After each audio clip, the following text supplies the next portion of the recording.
झारखंड सरकार के 1 साल का टेन्योर जो है वो खत्म हो गया है। ऐसे में आगे क्या कुछ रहेगा कानूनी मामलों में, ये जानने के लिए हमारे साथ हैं राज्य के महाधिवक्ता राजीव रंजन जी।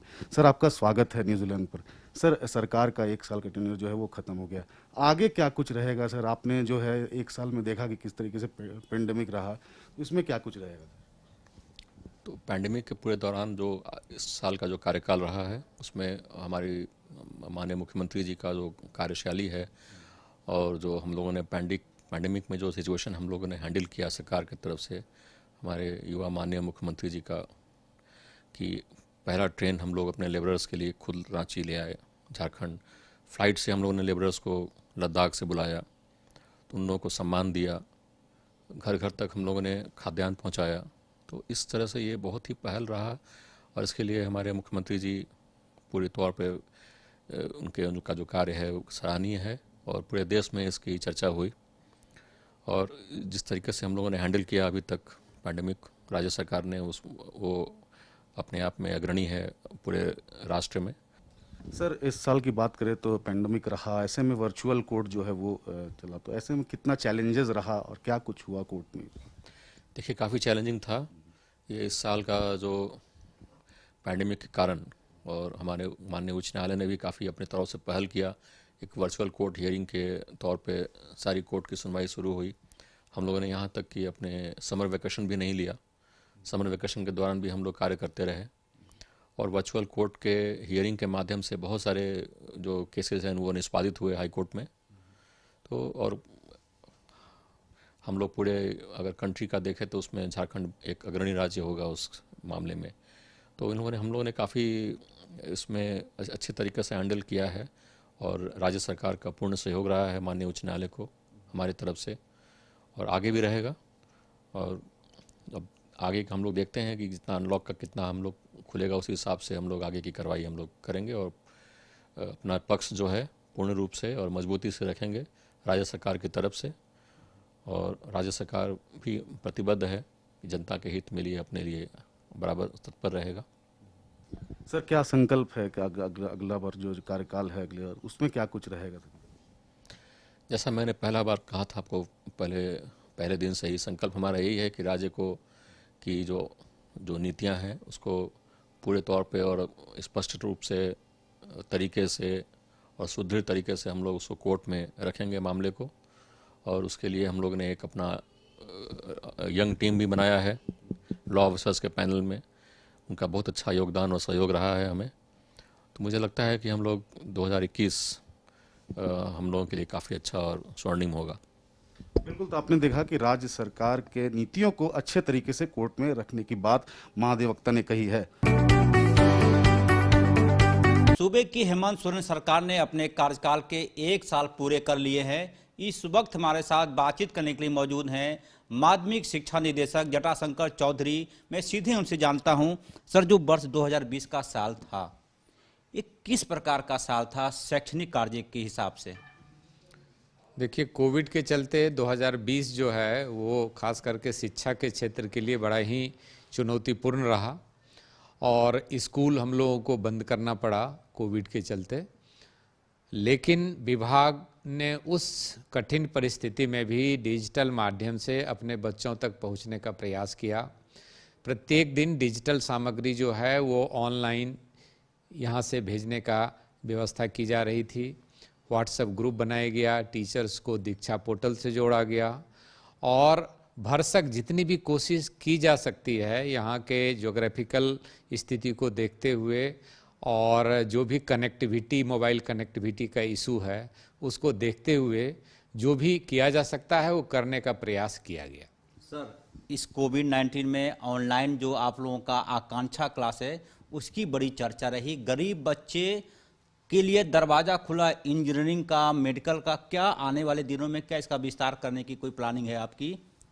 बिल्कुल, इसका विस्तार हम लोग करेंगे, अधिक बच्चों का नामांकन करेंगे, इसको और जोर दिया जाएगा। जो भी उसके परिणाम आए हैं उससे हम लोग भी काफ़ी उत्साहित हैं। इस बार करीब 23 बच्चे ने मेंस क्वालिफाई किया, 5 बच्चे ने एडवांस्ड क्वालिफाई किया। सबों का अच्छे आईआईटी में एडमिशन हुआ है। 3 बच्चों ने मेडिकल नीट कंपटीशन क्वालिफाई किया, उसमें से एक बच्चे का तो काफ़ी अच्छा रैंक था और उनको सफदरजंग मेडिकल कॉलेज दिल्ली उनको अलॉट हुआ है। तो ये राज्य के लिए एक गर्व का विषय है कि गरीब बच्चे को भी सरकार के स्तर से जो भी कोचिंग उपलब्ध कराई जाती है उसके बदौलत लोग आगे बढ़ रहे हैं। आने वाले समय में इसको और विस्तार किया जाएगा और इसको मजबूत करके बच्चों को आगे बढ़ाने के प्रयास होगा। समीक्षा बैठक कर रहे थे तो आप लोगों को बोल रहे थे कि एक जिला में कम से कम एक ऐसा स्कूल हो जिस पे हम गर्व कर सके, तो क्या लगता है कि आने वाले दिनों में क्या आपकी योजनाएं हैं राज्य के लिए?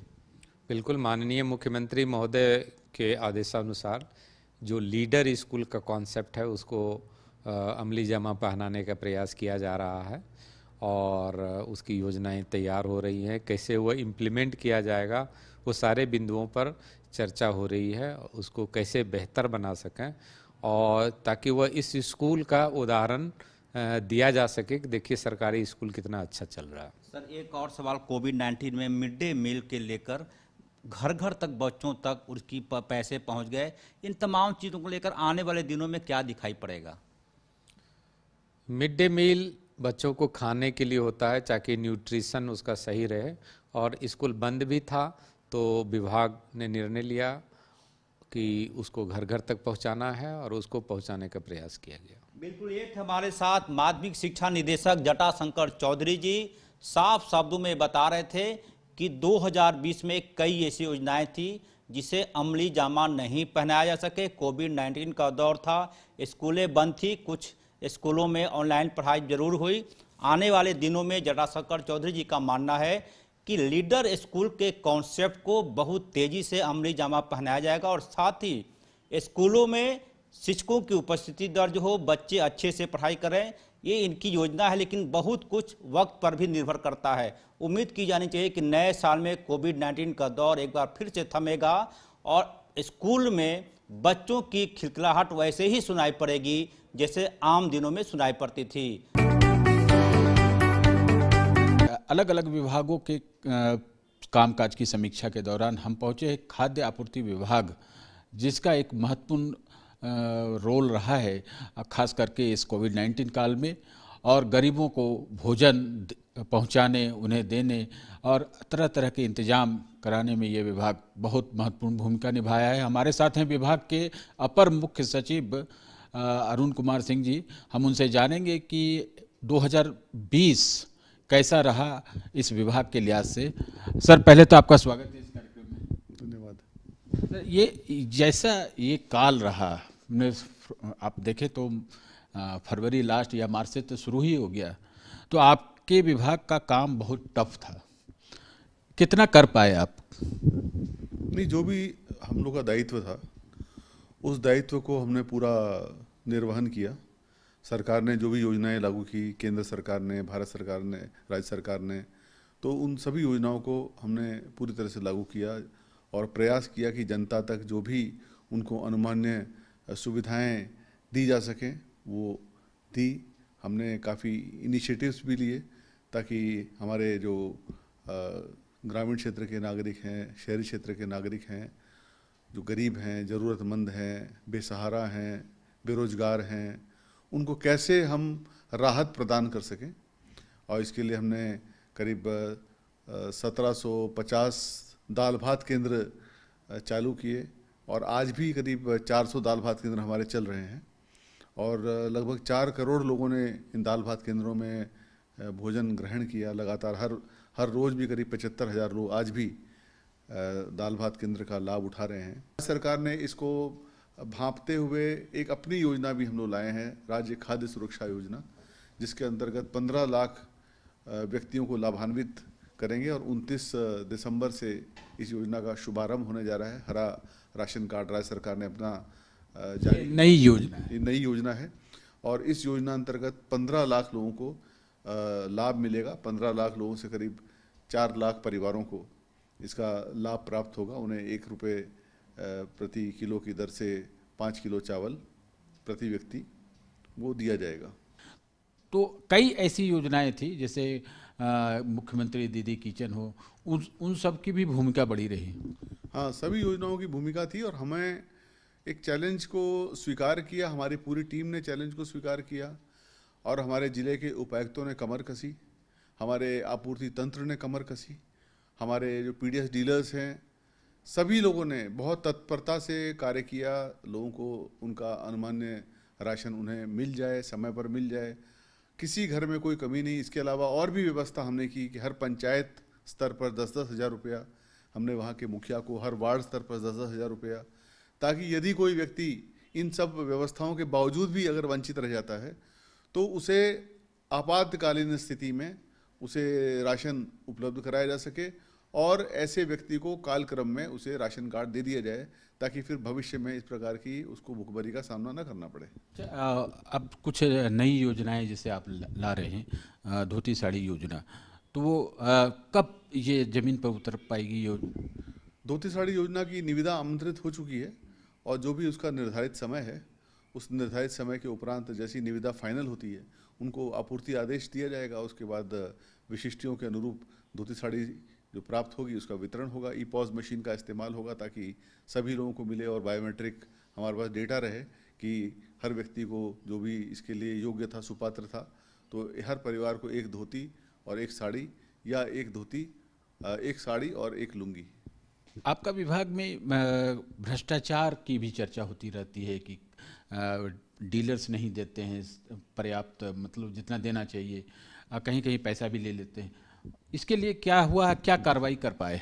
इसके लिए लगातार कार्रवाई चल रही है और हम लोग IT एनेबल्ड सॉल्यूशंस काफ़ी सारे आइडेंटिफाई किए हैं। अभी हम लोग जितने हमारे ट्रांसपोर्टेशन हो रहा है उन ट्रक्स में GPS लगा रहे हैं और GPS की ट्रैकिंग उसकी होगी ताकि ट्रक्स जो हैं जिसमें सामान लोड होता है, खाद्यान्न लोड होता है, वो कब लोड हुआ और कब पहुंचा उसको ट्रैकिंग करेंगे। इसके अलावा हमने ई पॉज मशीन का इस्तेमाल किया ताकि बायोमेट्रिक अंगूठा लगाने के आधार पर जिस व्यक्ति ने अंगूठा लगाया उसी को राशन मिल रहा है। इसकी भी हम लोग एक एनालिसिस करने जा रहे हैं कि ये राशन इसमें नहीं मार ले और एक साथ 2 महीने का राशन का अंगूठा लगा ले और 1 महीने का राशन दे, ऐसी नहीं होना चाहिए। हमारी जो वेइंग मशीन्स हैं, 3 जिलों में वेइंग मशीन्स जो हैं, जो वजन करने वाले जो हैं, उसको लिंक किया है ई पॉज मशीन से, तो वो डेटा भी हमको आ रहा है कि किस व्यक्ति को कितना राशन आपने दिया। ये खाद्य आपूर्ति विभाग जिसने कोरोना संकट काल में महत्वपूर्ण भूमिका निभाई है और गरीबों तक अनाज पहुंचाने में अपना तंत्र उपयोग में लाया, ये सफलतापूर्वक यह काम कहा जाएगा, क्योंकि राज्य में कोई ऐसी घटना नहीं हुई जिसको कहा जाए कि भूख से किसी की मौत हुई है। एक वक्त था जब झारखंड में बिजली उत्तर प्रदेश से आती थी, साथ ही पश्चिम बंगाल की वजह से हमारे कई ग्रिड काम नहीं कर रहे थे। बाद का दौर शुरू हुआ तो कोविड-19 ने पूरे राज्य को अपनी चपेट में ले लिया। इस वक्त हमारे साथ बिजली संचरण के MD और बिजली वितरण के कार्यकारी निदेशक के वर्मा हैं। मैं उनसे सीधे बात करता हूं कि सरकार के 1 साल पूरे हो रहे हैं, क्या कुछ अचीवमेंट रहा इस साल, क्या कुछ चुनौती थी? सर, आपका न्यूज़ 11 में सबसे पहले स्वागत है। धन्यवाद। सर, ये पूरा जो 2020 का वर्ष रहा, कहा यह जाता है कि जीने का ये साल था, कुछ आपने नहीं किया तो कोई क्वेश्चन नहीं, बावजूद इसके आपने बहुत कुछ किया, ऐसी जानकारी क्या कहना चाहेंगे? आज मुझे गर्व महसूस हो रहा है। हम अपने प्रदेश के वर्षगांठ के अवसर पर आपके सामने एक सुदृढ़ संचरण परियोजनाओं को साथ परियोजनाओं को पूरा करके आपको अनवरत विद्युत आपूर्ति उपलब्ध करा करके हम अपने उपलब्धियों को प्रस्तुत कर रहे हैं। वर्तमान सरकार माननीय मुख्यमंत्री महोदय का स्पष्ट निर्देश मुझे आज भी याद है, जब मैंने प्रबंध निदेशक झारखंड ऊर्जा संचरण निगम का पदभार ग्रहण किया। मुझे स्पष्ट निर्देश और पहला निर्देश यही मिला था कि सबसे बड़ी चुनौती कोरोना में लॉकडाउन में सभी संवैधानिक दायित्वों का निर्वाह करते हुए सभी स्टैट्यूटरी परमिशन सभी DC साहब से लेते हुए लेबर का व्यवस्था करना, मटेरियल का व्यवस्था करना और बरसात और आने वाले कोयल नदी के बाढ़ की स्थिति को देखते हुए आज़ादी के बाद पलामू में गढ़वा जिला को सुदृढ़ संचरण नेटवर्क से जोड़ करके बिजली के लिए उपलब्धता निर्धारित करना वर्तमान सरकार का पहला लक्ष्य था, जिसे हम लोगों ने ससमय पूरा कर लिया। एक और अचीवमेंट मैं बताना चाहूँगा, पश्चिम बंगाल में मात्र 46 टावर की वजह से कई जिलों को बिजली नहीं मिल रही थी। ये चीज़ें कैसे संभव हुई? पश्चिम बंगाल से कैसे परमिशन लेने में आप लोग सफल हुए? बहुत ऑब्जेक्शन था वहाँ। सरकार की दृढ़ इच्छा शक्ति और वर्तमान माननीय मुख्यमंत्री का व्यक्तिगत प्रयास रंग लाया और हम पश्चिम बंगाल सरकार से अनुमति प्राप्त करने में सफल हुए, जिससे डीवीसी कमांड क्षेत्र में जो वर्तमान सरकार का एक लक्ष्य है कि हम डीवीसी कमांड क्षेत्र को डीवीसी से मुक्त करके हम 6 रुपये प्रति यूनिट की बिजली नहीं खरीदेंगे। हम अपने रिसोर्सेज से 3.25 और 3.5 जो राज्य के संसाधनों के एवज में हमें बिजली का दर निर्धारित है नॉर्थ कर्णपुरा और पतरातू थर्मल पावर स्टेशन से, हम उसको लेंगे और आधा बिजली क्रय करने पर जो हमें वर्तमान खर्चा 600 करोड़ है उसको घटा के 300 करोड़ करेंगे। इस लक्ष्य को पूरा करने के लिए हम वर्तमान सरकार में माननीय मुख्यमंत्री महोदय का पाल रंग लाया और पुरुलिया जिला से गुजरने वाले चंदन क्यारी ग्रिड का जो ट्रांसमिशन टावर और बिजली का लाइन आने वाला है उसकी अनुमति पश्चिम बंगाल सरकार ने वर्तमान सरकार के माननीय मुख्यमंत्री महोदय के अथक प्रयास से स्वीकृति दे दी और हम अब उस पर काम प्रारंभ करके शीघ्र पूरा कर लेंगे। मानकर चलें कि 2021 में जो नियुक्ति का दरवाजा 5 साल से बंद था उसको आप खोलेंगे, राज्य की जनता आपको सुन रही है। बिल्कुल बिल्कुल बिल्कुल खोलेंगे और ये दिनांक 16 तारीख के रिव्यू बैठक जो माननीय मुख्यमंत्री महोदय ने लिया, जिसमें सभी विभागों की समीक्षा की, उसका एक विशिष्ट कंडिका जो है कि जितने भी रिक्त पद हैं उसमें सभी में नियुक्ति करके उन्हें भरा जाए। डीवीसी का बकाया एक ऐसा दाग है जो हमेशा परेशान करता है।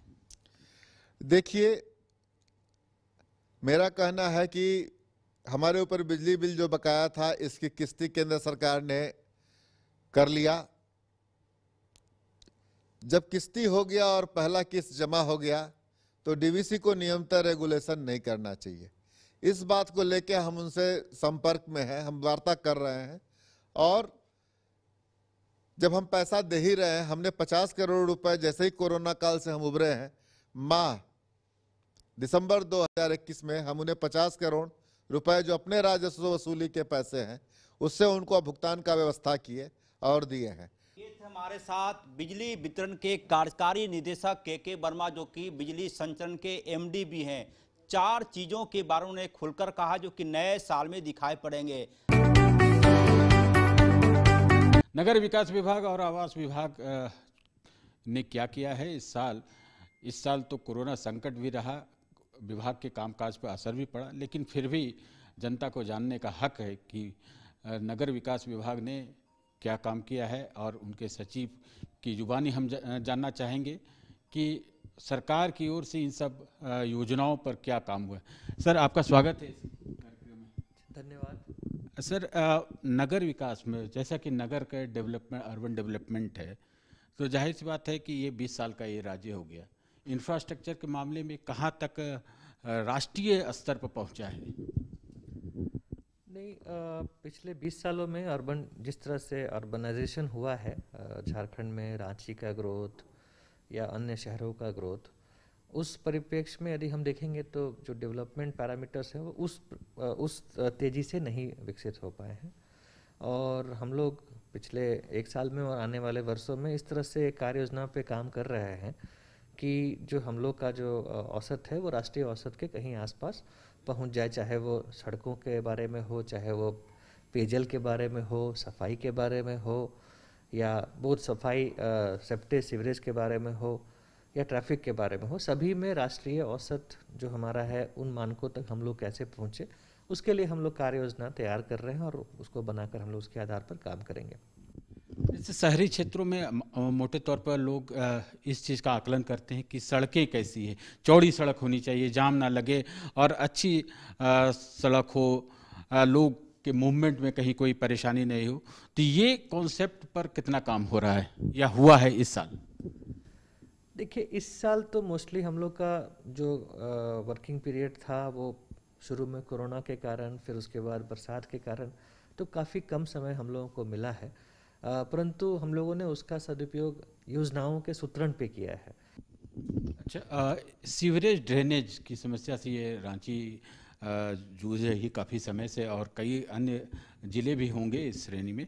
तो फिलहाल हम रांची के बारे में बात करें तो कब ये सपना पूरा होगा कि सब कुछ ठीक ठाक हो? देखिए, हम लोग हमेशा सीवरेज और ड्रेनेज को एक साथ वर्ड यूज़ करते हैं, परंतु दोनों बहुत अलग अलग कॉन्सेप्ट होते हैं। और प्रकृति ने झारखंड को इस तरह से बनाया है कि यहाँ नेचुरल ड्रेनेज अपने आप में काफ़ी अच्छा है, और जहाँ जहाँ हम लोग मैन मेड ड्रेनेज को लाए हैं वहाँ पे उसके दुष्प्रभाव हम लोग को ज़्यादा देखने को मिले हैं। तो अभी ड्रेनेज से ज़्यादा इम्पोर्टेंट होता है सीवरेज। आगे की योजना के संबंध में जानना चाहेंगे, कितना हो पाएगा ये, आवास कितने मिल पाएंगे, जो फर्स्ट कैटेगरी आप? देखिए, हम लोगों ने कुल 1,74,000 आवास हम लोग दोनों वर्टिकल्स मिला के हम लोग कर रहे हैं, और ऑलरेडी 60,000 के आसपास बन चुके हैं। 10,000 हम लोगों ने अभी और सैंक्शन कराया है, स्टेट लेवल से हो गया है, सेंट्रल लेवल से 28 तारीख को होगा। तो 1,84,000 आवास हम लोग को देंगे, और हम लोग का लक्ष्य है कि 2022 के अंत तक सभी को ये आवास उपलब्ध हो जाए। अच्छा, रांची स्मार्ट सिटी की भी बात कर ले तो स्मार्ट सिटी कब लोग स्मार्ट होते देख पाएंगे, कब ये रांची नज़र आएगी? देखिए, हम रांची का जो स्मार्ट सिटी प्रोजेक्ट है वो ग्रीन फील्ड प्रोजेक्ट है, और उसमें 650 एकड़ ज़मीन पे हम लोग एक प्रोटोटाइप शहर बना रहे हैं। और स्मार्ट सिटी का कॉन्सेप्ट जो है कि एक डिमॉन्स्ट्रेबल चीज़ लोगों को दिखाया जाए, और उसके अनुसार कि ऐसा एक शहर होना चाहिए, और उसके अनुसार से, क्योंकि कोई भी शहर का जो विकास होता है मोस्टली प्राइवेट इन्वेस्टमेंट से होता है, तो उस तरह का स्मार्ट सिटी जब रांची देखेगी तो यहाँ के लोग उसी को एक्सपेक्ट करेंगे आगे अपने बिल्डर्स वगैरह से, और उसी को देखा देखी नया तरीके से नया शहर जो बस रहा है, जो भी बेतरतीब तरीके से हर जगह मशरूमिंग हो रही है, वो नहीं होगा। तो उसके लिए हम लोग सब प्रयासरत हैं, और इसका जो इंफ्रास्ट्रक्चर डेवलपमेंट है वो अगले 6 महीना में कंप्लीट हो जाएगा। लैंड के ऑक्शन की प्रक्रिया शुरू कर दी गई है, अगले महीने वो भी हम लोग उसको फर्स्ट फेज़ का ऑक्शन कर लेंगे। फर्स्ट फेज में ऑक्शन में जो लोग छूटेंगे उसको फिर हम लोग सेकेंड फेज में करेंगे। तो ये नगर विकास विभाग की कार्य योजना है, जो इस साल हुआ है वो सामने है, जो होगा वो भी बताया गया। उम्मीद की जानी चाहिए 2021 अच्छा साल रहेगा, और ये संकट का साल था तो जो काम हुआ वो बेहतर हुआ कंपैरेटिवली, लेकिन आने वाले साल में सरकार वो एक रोड मैप तैयार करके काम करना चाहती है। राज्य के युवा मुख्यमंत्री हेमंत सोरेन के नेतृत्व में गठित नई सरकार के 1 साल पूरे हो गए। संजोग से ऊर्जा विभाग का प्रभार भी मुख्यमंत्री हेमंत सोरेन के पास ही है। जाहिर सी बात है, पावर सेक्टर एक ऐसा क्षेत्र है जिससे राज्य की प्रत्येक जनता जुड़ी होती है। इस वक्त हमारे साथ बातचीत के लिए मौजूद हैं TVNL के MD अरविंद कुमार सिन्हा जी। मैं सीधे उनसे बात करने की कोशिश करता हूं कि पिछले 1 साल में क्या अचीवमेंट रहे और आने वाले सालों में क्या ब्लूप्रिंट है TVNL के पास। सर, न्यूज़ 11 में आपका बहुत स्वागत है। धन्यवाद अजय जी। और आज के इस मोमेंट में मैं मैरी क्रिसमस बोलना चाहूँगा, और साथ ही नए साल जो आना है उसके लिए मैं सारे को शुभकामनाएं देना चाहता हूँ। देखिए, ये हमारे माननीय मुख्यमंत्री युवा हैं और हमारी जन आकांक्षाओं के प्रतीक हैं, और हमारा डिपार्टमेंट ऊर्जा है, तो ये दोनों में बहुत अच्छा संबंध है। और दुर्भाग्यवश जो कोविड आया, कोविड में राज्य को आपूर्ति की समस्याओं में कोई बाधा न पड़े, हम लोगों ने दोनों यूनिट को चलाई। जब भी इस बीच में कोई भी परेशानियां आई तो उनकी तरफ से बहुत अच्छे निर्देश आए, सपोर्ट आया, और हम लोगों को कोयले में कोई आपूर्ति में बाधा नहीं हुई, और कहीं से भी झारखंड को बिजली लेने की जरूरत नहीं पड़ेगी। सर, ये बहुत बड़ा सपना है, मैं तो सपना कहूँगा, अभी हकीकत कब तक बदलेंगे? बहुत ही जल्दी हकीकत में बदल सकते हैं हम लोग, और इस पर पूरी संजीदगी से हम लोग ऊर्जा विभाग के प्रत्येक अधिकारी और माननीय मुख्यमंत्री जी के निर्देश पर हम लोग लगे हुए हैं, जुटे हुए हैं और बहुत आपका जो सपना है ये सपना ही नहीं रहेगा, हकीकत में धरती पर उतरेगा। एक सवाल, इसके लिए पैसों की जरूरत पड़ेगी, मैन पावर की जरूरत पड़ेगी, क्या रिक्रूटमेंट करेंगे, पैसे हैं आपके पास, क्या केंद्र से लोन लेंगे? पैसे की दिक्कत नहीं है क्योंकि हमारे पास बहुत बेशकीमती संसाधन ज़मीन है और सरकार है, तो कोई भी वित्तीय संस्थाएं हमको लोन देने में पीछे नहीं रहेगी। मुझे नहीं लगता है कि इसमें पैसे की दिक्कत आएगी। और इंजीनियर्स की बहाली, मैन पावर, तमाम चीज़ें होंगी? अभी तो फिलहाल इसमें बहुत ही अवसर हैं कि नए इंजीनियर्स यहाँ के जो युवा हैं जो तकनीकी रूप से प्रशिक्षण लिए हुए हैं या शिक्षा प्राप्त किए हुए हैं, उनके लिए भी एक बहुत बड़ा अवसर होगा। यानी कि नए साल में TVNL का सपना हकीकत में बदल सकता है, या एक ऐसा सपना है जिसको हकीकत में बदलते देर नहीं लगेगी।